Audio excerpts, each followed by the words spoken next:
Olá, o objetivo desse vídeo é fazer um adendo e algumas observações que me passou batida no primeiro vídeo que eu fiz em resposta ao meu amigo Dijone, né, sobre o seu vídeo Homossexualismo e Fanatismo Cristão.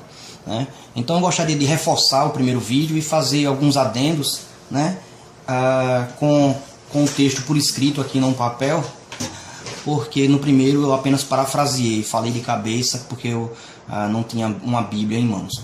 Então assim, o primeiro comentário que eu gostaria de fazer é que quando ele analisa Levítico, capítulo 18, versículo 22, e Coríntios, 1 Coríntios, né, capítulo 6, versículo 9, ele faz um julgamento de 2 pesos para 2 medidas, ou seja, um julgamento injusto. Ele não usa a mesma medida para interpretar Levítico e a mesma medida que ele usa para interpretar Coríntios, né?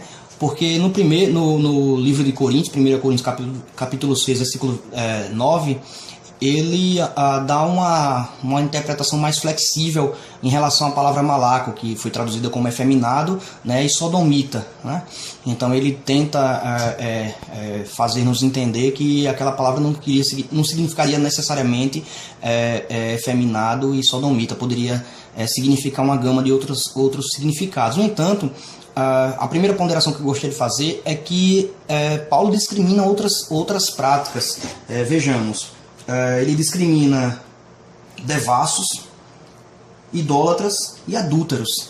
Então eu não sei que significado poderia ser mais, né, o efeminado, né, e o sodomita nesse contexto. Né? Mas enfim, ele tem essa flexibilidade, né, no sentido de não entender como uma palavra referente ao efeminado e ao sodomita, ao homossexual ativo, o último, e o homossexual passivo. No entanto, quando ele analisa Levítico capítulo 18, versículo 22, que diz: não te deitarás com varão como se fosse mulher, porque abominação, né, ele dá uma interpretação que não encontra respaldo no texto, nem no contexto, né, de que ele extrapola, ele objeta que poderia ser uma esposa, ou seja, seria um caso de adultério. Né? Não existe informação no texto para que ele chegue a essa conclusão. Né? Então você vê aí que é um julgamento de um peso para 2 medidas, onde ele flexibiliza o versículo encontrado em Coríntios, mas ele extrapola o versículo de Levítico. Né? Então assim, eu acho que isso aí já ficou claro, né? Eu só estou apenas reforçando e fazendo alguns adendos, e termino aqui o meu pronunciamento, né, lendo novamente o texto na íntegra de Romanos capítulo 1, versículo 26 a 27, que no primeiro vídeo eu apenas parafraseei, não tinha a Bíblia em mãos. Eu escrevi aqui num papel, e o texto é bem desconcertante e bem direto, né, do próprio Paulo, né, que escreveu também Coríntios. Né? Então ele diz que Deus os entregou às paixões infames, porque até as suas mulheres mudaram o uso natural no que é contrário à natureza. Semelhantemente também os varões, deixando o uso natural da mulher, se inflamarem em sua sensualidade uns para com os outros, varão com varão, cometendo torpeza e recebendo em si mesmos a recompensa que convinha para o seu erro.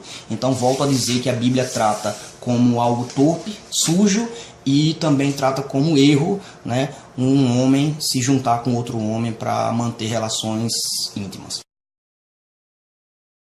Outro adendo que eu gostaria de fazer, eu acho que esse vídeo vai ficar fracionado, mas eu estou gravando e lembrando do que eu gostaria de falar, é que Paulo escreveu Coríntios e Romanos dentro de um contexto cultural e social.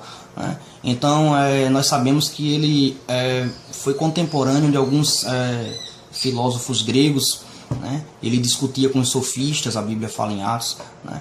Então assim, ele discutia com os filósofos e obviamente ele sabia das práticas dos gregos, né?